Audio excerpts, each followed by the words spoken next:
नमस्कार, स्वागत है एक बार फिर से आप सभी लोगों का आपके अपने चैनल पीकेटी एजुकेट्स में। मैं हूं डॉक्टर पवन तिवारी और आज मैं आपके सामने लेकर हाजिर हुआ हूं राजस्व लेखपाल भर्ती परीक्षा के विगत वर्ष का प्रश्न पत्र। यहां पर मैं आपके सामने एक महत्वपूर्ण बात स्पष्ट कर देना चाहता हूं।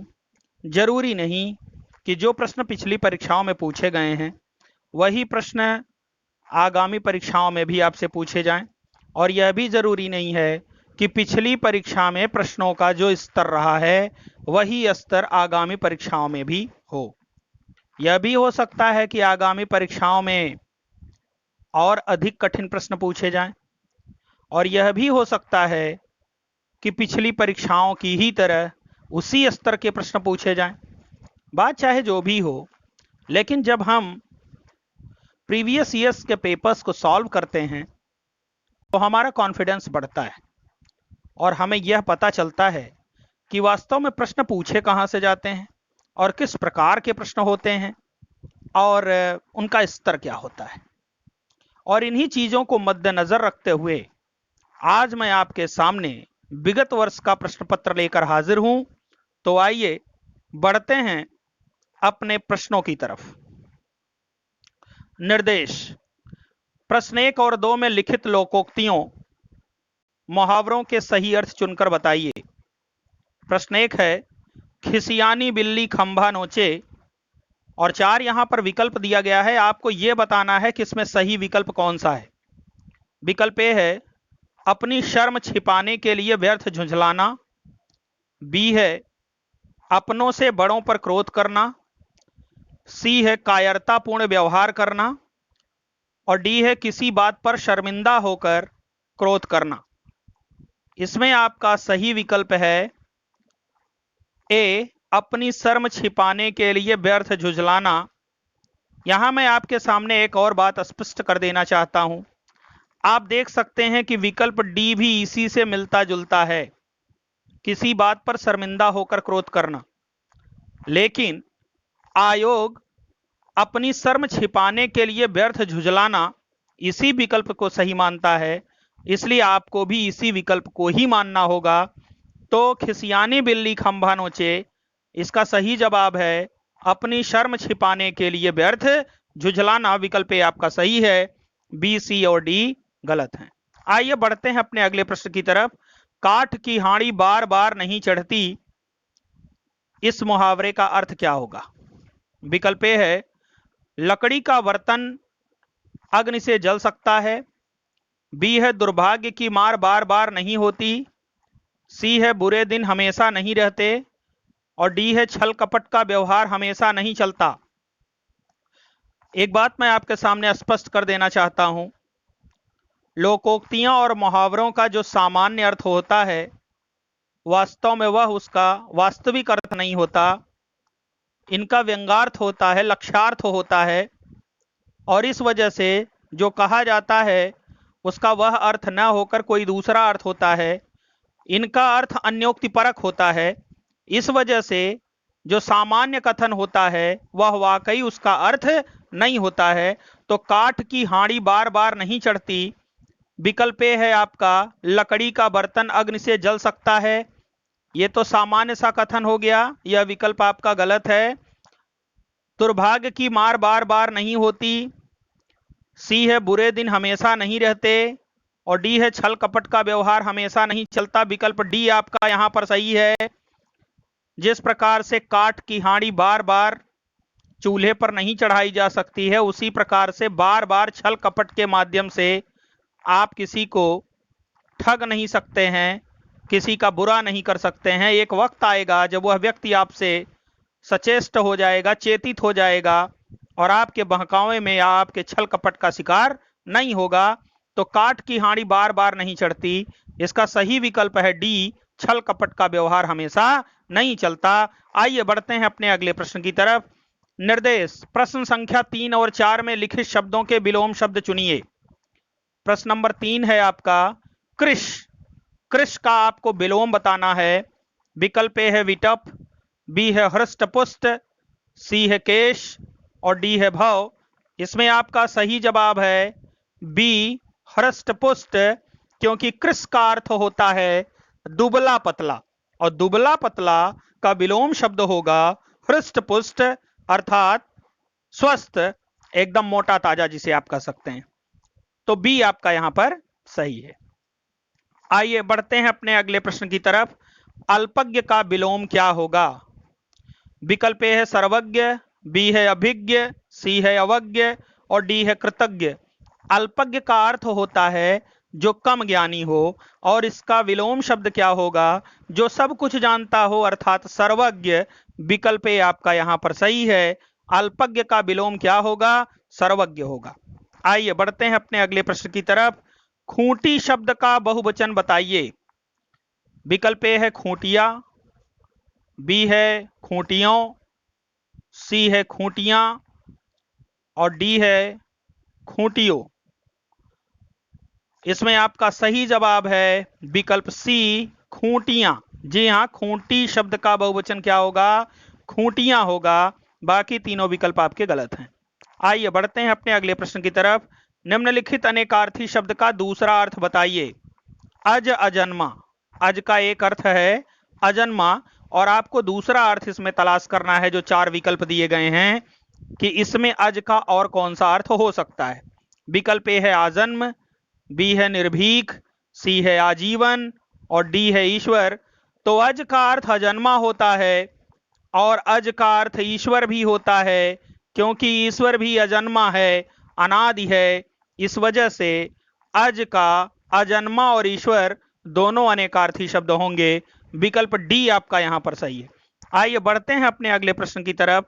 निम्नलिखित में से कौन सा शब्द वर्तनी की दृष्टि से शुद्ध है? विकल्प ए है प्रतिनिधि, बी है प्रतिनिधि, सी है प्रतिनिधि और डी है प्रतिनिधि। तो आपको इसमें सही जवाब देना है। इसमें आपका सही जवाब है विकल्प ए प्रतिनिधि। इसकी मात्रा यहां पर पूर्ण रूप से शुद्ध है। वर्तनी के दृष्टिकोण से विकल्प ए आपका सही है प्रतिनिधि। बाकी तीनों ऑप्शन आपके गलत हैं। आइए बढ़ते हैं अपने अगले प्रश्न की तरफ। निर्देश प्रश्न संख्या 8 और 9 के वाक्यों में कुछ त्रुटियां हैं। वाक्य के जिस भाग में त्रुटि हो उसके अनुरूप अक्षर ए बी सी वाले गोले को काला करें।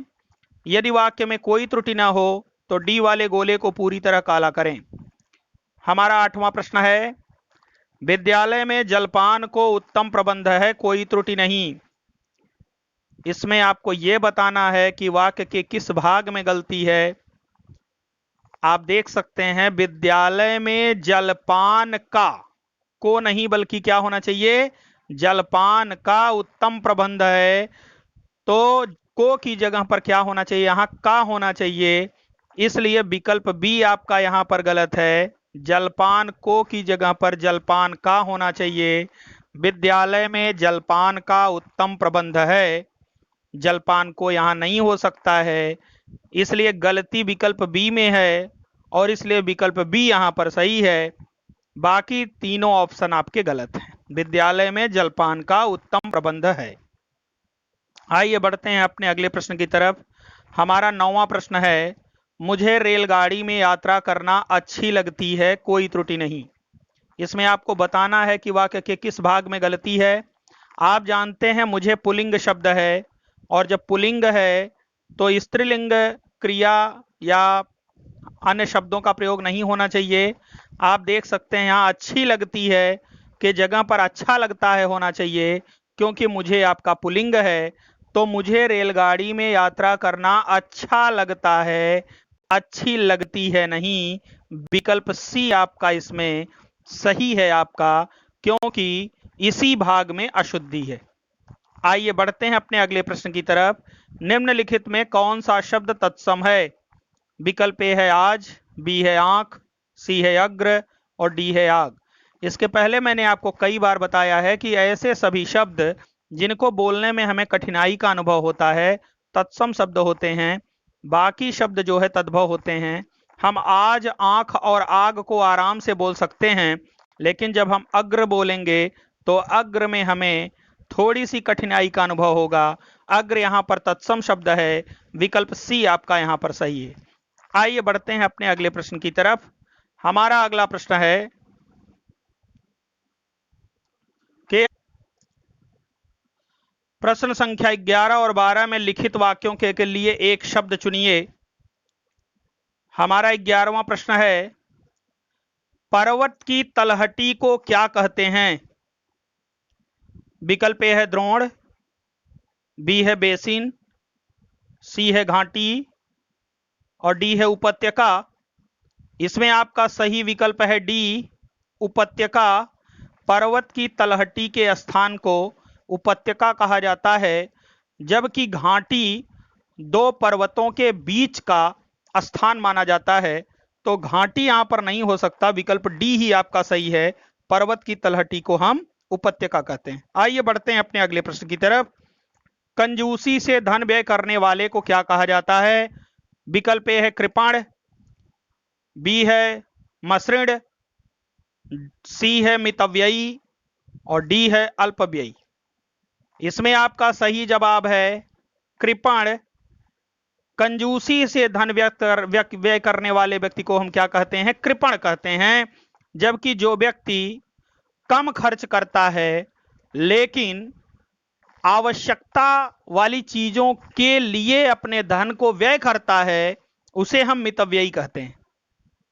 माने सही समय पर और सही अवसर पर पैसा खर्च करने वाला व्यक्ति और सोच विचार करके पैसा खर्च करने वाला व्यक्ति, कम खर्च करने वाला व्यक्ति मितव्ययी कहलाता है। लेकिन कृपण वह होता है जो अपनी आवश्यकता पर भी पैसा खर्च नहीं करता है, और कंजूसी से जो व्यक्ति धन व्यय करता है उसे हम क्या कहते हैं? कृपण कहते हैं। कृपण का अर्थ भी कंजूसी ही होता है। बाकी तीनों ऑप्शन आपके गलत है। आइए बढ़ते हैं अपने अगले प्रश्न की तरफ। प्रश्न संख्या 13 और 14 के वाक्यों में आए रिक्त स्थानों की पूर्ति कीजिए। प्रश्न नंबर 13 है, उसका हृदय इतना कोमल है कि मित्र तो क्या वह अपने को भी चोट नहीं पहुंचा सकता। विकल्प ए है शत्रु, बी है सहयोगी, सी है विपक्षी और डी है प्रतिरोधी। यहां आपको एक बात मैं बता दूं, इस तरह के वाक्य जब कभी परीक्षा में पूछे जाते हैं तो आप यह ध्यान दिया करिए कि जिन शब्दों को रिक्त स्थान में भरने के लिए कह रहा है वे शब्द किस टाइप के हैं। जब यहां मित्र की बात कर रहा है तो वह किस टाइप का है कि यहां मित्र का विलोमार्थी शब्द होना चाहिए।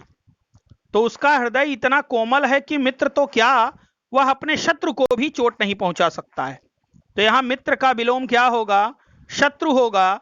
और ऐसे वाक्यों में विलोमार्थी शब्दों को ही भरा जाता है।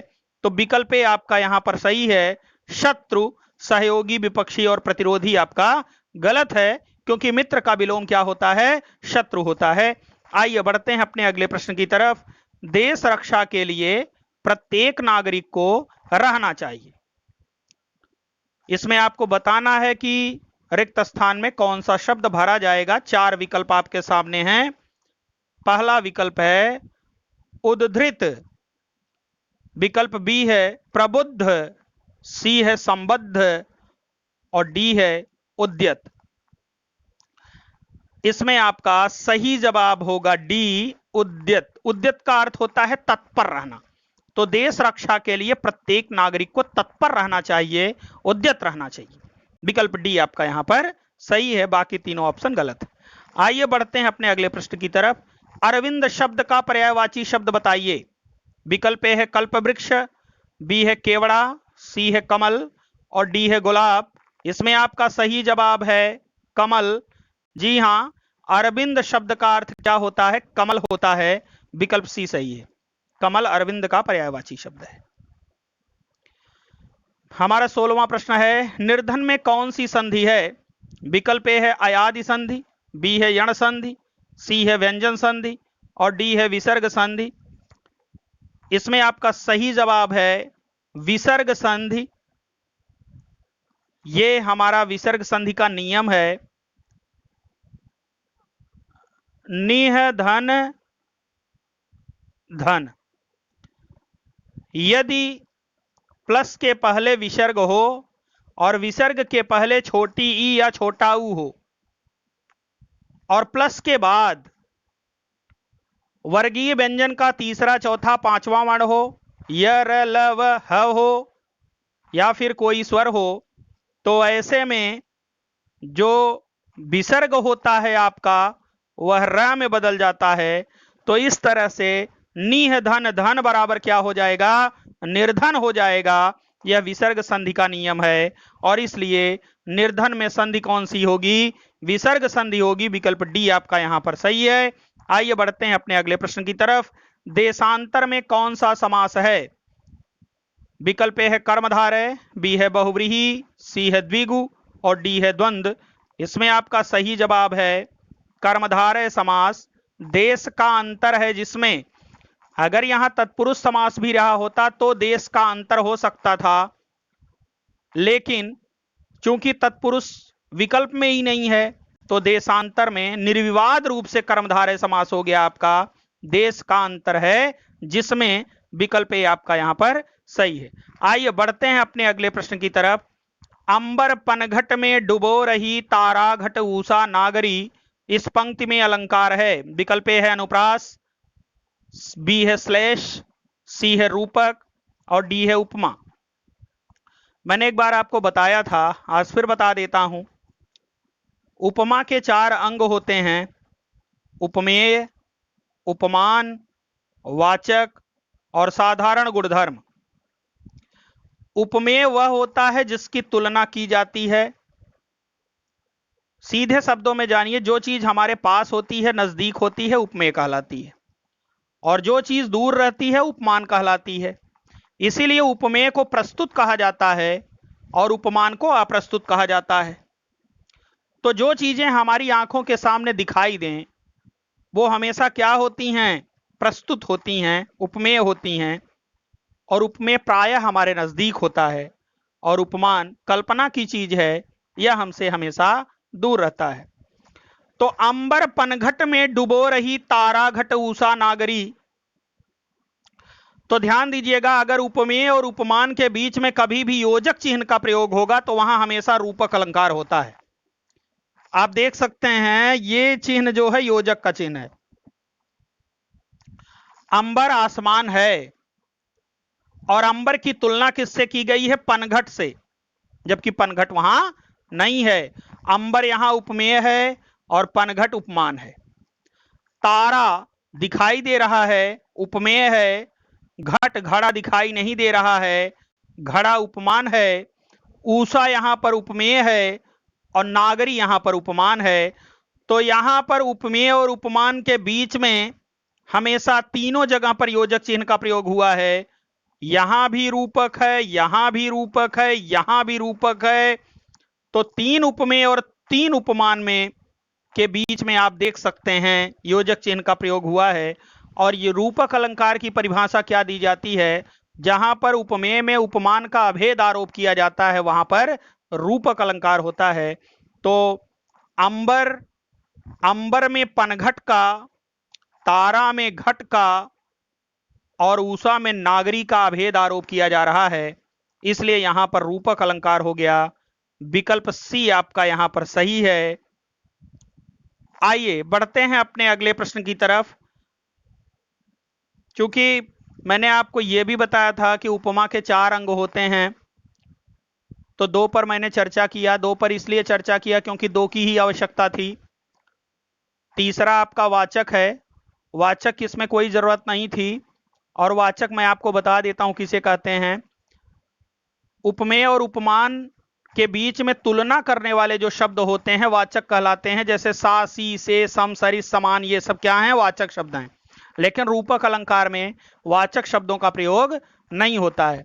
और उपमेय और उपमान के बीच में एक सामान्य गुण जो होता है, जिस आधार पर तुलना की जाती है, उसे हम साधारण गुणधर्म कहते हैं। तो जैसे अगर हमने कह दिया मुख चांद सा सुंदर है, तो यहां पर मुख की तुलना चंद्रमा से की गई है। मुख उपमेय हो गया, चंद्रमा उपमान हो गया, सा वाचक हो गया, और मुख भी सुंदर है और चंद्रमा भी सुंदर है। तो सुंदर शब्द यहां पर क्या हो गया, आपका साधारण गुणधर्म हो गया। तो ये 4 उपमा के अंग होते हैं। फिलहाल हमारा मतलब केवल 2 से था, उपमेय और उपमान से। यदि उपमेय और उपमान के बीच में योजक चिन्ह का प्रयोग होता है तो वहां हमेशा कौन सा अलंकार होता है? रूपक अलंकार होता है। यही इसकी पहचान होती है। इसलिए मैंने आपके सामने ये चीज स्पष्ट कर दिया कि रूपक अलंकार की पहचान क्या होती है और विकल्प सी यहां पर क्यों सही है। आइए बढ़ते हैं अपने अगले प्रश्न की तरफ। निम्नलिखित में से कौन सा तद्भव शब्द है? विकल्प ए है स्टिका, बी है कुपुत्र, सी है अमीय और डी है उलूक। इसमें अमीय शब्द आपका तद्भव शब्द है, क्योंकि अमीय का अर्थ क्या होता है? अमृत होता है, और अमृत तत्सम शब्द है और अमीय तद्भव शब्द है। शेष तीनों शब्द आपके तत्सम हैं, स्टिका, कुपुत्र और उलूक। आइए बढ़ते हैं अपने अगले प्रश्न की तरफ। प्रश्न संख्या 20 और 21 में लिखित वाक्यों में से सही वाक्य का चयन कीजिए।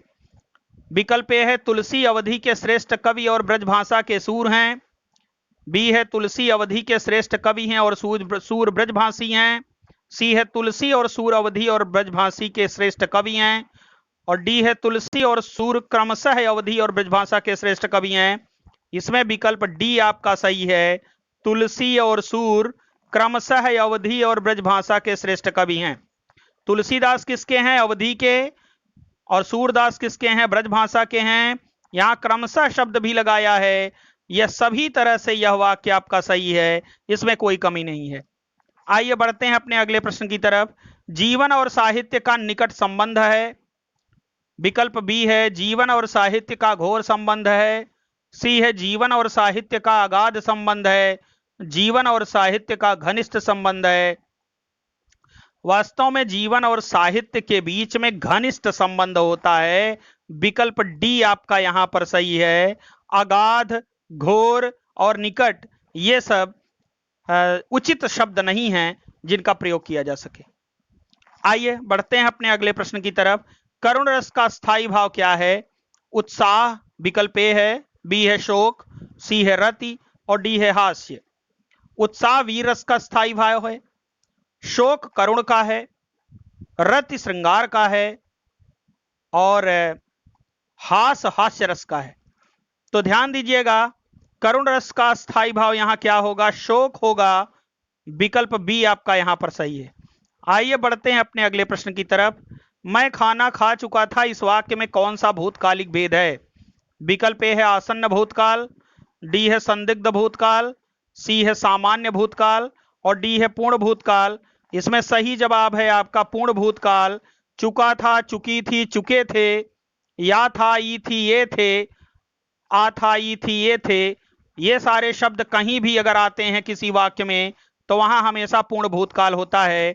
और यहां खाना खा चुका था, खाना खाने का कार्य भूतकाल में पूर्ण हो चुका है, इस वजह से यहां पर पूर्ण भूतकाल है।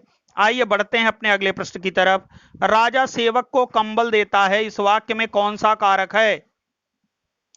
राजा सेवक को कंबल प्रदान कर रहा है, और आप जानते हैं संप्रदान कारक की विभक्ति क्या होती है? के लिए। और यहां पर कंबल प्रदान किया जा रहा है, किसके लिए प्रदान किया जा रहा है? सेवकों के लिए प्रदान किया जा रहा है। तो राजा सेवकों के लिए कंबल देता है, और इस नाते से यहां पर विकल्प ए आपका सही होगा। संप्रदान कारक, कर्ता कारक, कर्म कारक और संबंध कारक तीनों यहां पर अनुपयुक्त हैं, इस नाते से विकल्प ए आपका यहां पर सही होगा। राजा सेवक को कंबल देता है में संप्रदान कारक का प्रयोग किया गया है। आइए बढ़ते हैं अपने अगले प्रश्न की तरफ। ठठेरा शब्द का लिंग परिवर्तित कीजिए। विकल्प ए है ठठेरिन, बी है ठठेरिनी, सी है ठठेरी और डी है ठठारी। इसमें आपका सही जवाब है विकल्प ए ठठेरिन। जी हां, ठठेरा शब्द का स्त्रीलिंग होगा ठठेरिन। और इसी के साथ आज हमने विगत वर्ष के इस प्रश्न पत्र को पूर्ण रूप से हल कर लिया है, और मुझे पूरी उम्मीद है कि सारे प्रश्न आपको बेहतर तरीके से समझ में आए होंगे। तो इसी के साथ अब मैं लूंगा आपसे विदा। That's all, thanks to all of you.